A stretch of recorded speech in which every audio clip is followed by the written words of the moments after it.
Hello everyone, and welcome to my Bold and Beautiful Today channel. I hope everyone is having a wonderful day. Before we begin, please hit the subscribe button and give this video a thumbs up. Steffy sure bounces back snappily, does not she? You'd no way know that, just a month agone. She picked Sheila to death, or that her hubby, her victim's son, no lower, remains so traumatized being in the murder house that he is presumably spending every waking moment on Zillow and collecting change of address cards. But hey! Since when does that stop B&B from pretending other stories, besides the bone they are concentrated on in the moment is not passing?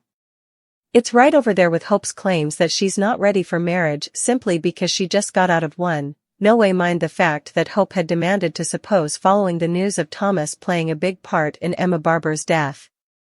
We sure dropped that one. Our cleaner has been doing a lot of that recently, not just backburnering other stories, but ignoring fresh story angles for characters involved in current bends. I've to believe that B&B knows how harsh it's to forge a love between eventually step-siblings, not to mention between victim and victimizer, and has just been doing it for the sheer shock value and the reproach aspect. Gross as they are, Thope sure gets people's attention, do not they? Steffy had some serious amnesia this week, deciding that the reason Hope said no to the dress was because Hope was just like her mama. Yep, Steffy, when in mistrustfulness, pops the Anti-Logan mixtape back in. Last time I checked, Brooke's skankiness did not include sleeping with a family. Imagine if Thope stayed together and Bridge changed promises again. Thope would be related by marriage. The recrimination also was that Steffy had been against Thope since it started in Rome, never mind the fact that Steffy set the bus in stir by averring that Hope take Thomas back to design for the flailing hope for the unborn line. Okay, perhaps Steffy did not provision a romantic relationship actually passing, but she sure knew of Thomas's compulsive interest in Hope and thus had a hand in the love she's condemning. When Ridge bothered that Hope's rejection would be a reversal for Thomas, Hope shawed that it wouldn't be, because Thomas has grown. No, a reversal is exactly what everyone should be upset about, given Thomas's history of insecurity. Brooke aloud. That Steffy should understand about Hope not accepting a marriage offer unless Hope was 100% sure. Wow, similar sense. Fresh from punishing Hope, Steffy ran to Thomas and dared to say that Hope was the one with issues. I cannot differ that Hope has some undetermined trauma that is causing her to have the hots for her one-time persecutor, but that is really rich coming from Steffy, given she had a frontal row seat for all of Thomas's cray-cray. Nope.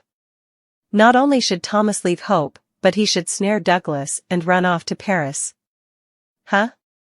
I can nearly understand Thomas putting distance between him and Hope, but to extract Douglas? The sprat's only an academy. He has got musketeers.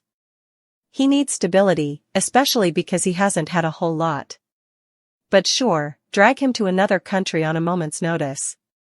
The one thing that Steffy was right about in her raving is that Thomas was Hope's answer, an element that hasn't gotten nearly enough attention in all this.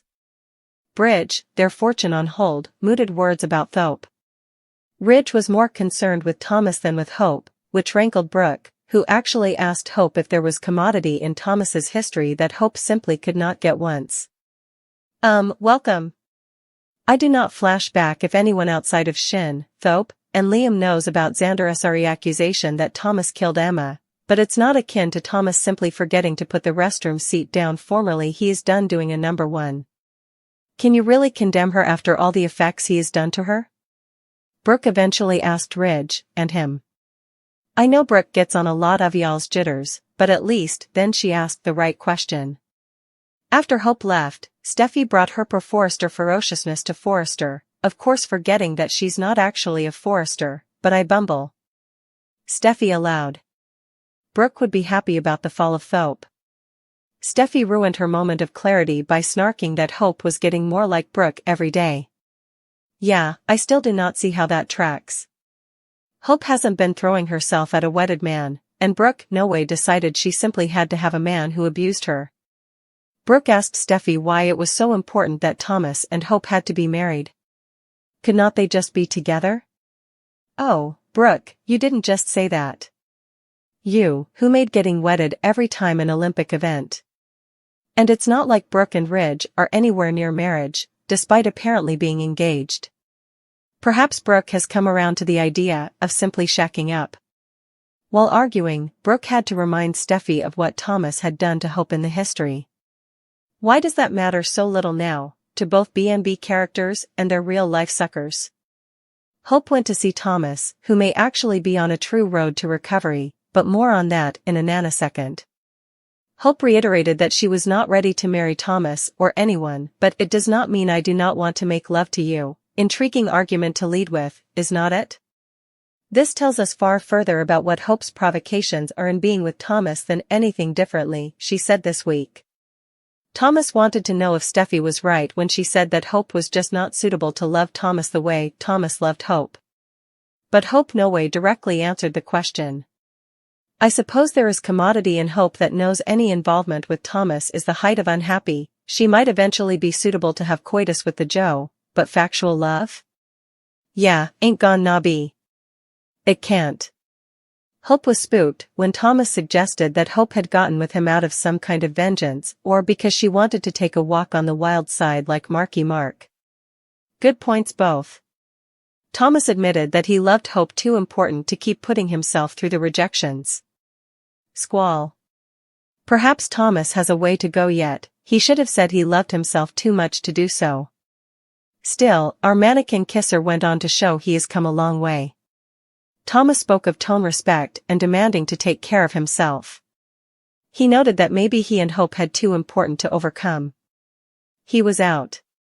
Not just out of Hope's life, but also hope for the future. He realized that the first time Hope had eventually said she loved him was when she was rejecting him. He was taking Douglas and getting out of Dodge. I've to say, for the first time since Thomas battled Justin to get Liam out of jail for killing Vinny 3 times agone. Thomas had me impressed. On a pure internal health position alone, Thomas is right to liberate himself from any involvement with Hope, not just because she easily does not repay his position of passions, but because it's a writing of the fact that Thomas should not have gallantied the object of his preoccupation in the first place. It was kind of like going to Unrummy's anonymous meeting and chugging back Jack Daniels outside the door. Thomas has a right to search out love if he is recovered enough to do so. Maybe he was not strong enough to turn Hope down when she came calling in Rome. But supposedly, he's now. And I sure hope that means the end of this sick AF Thope coupling. However, all the better, if Thomas can walk down from it for the sake of his non-fictional reason. As if getting the philanthropist of Thomas's insecurity, Hope began to condemn Steffy for Thomas leaving her. Perhaps she and Steffy, easily in the fray of another Logan stink phase, can get group rates from one of L.A.'s thousands of psychiatrists. Naturally, Steffy, Thomas, Brooke, and Ridge had to mix it up about Hope's turndown to marry Thomas and Thomas's response to it. Who needs Ambien? The real to-do was passing across the hall, where Douglas had come to see Hope. Speaking of stopgap, Douglas smoothed Hope by saying Thomas was not the only bone. Who had harbored that? Why did you make it feel like we'd be a family? Douglas submitted.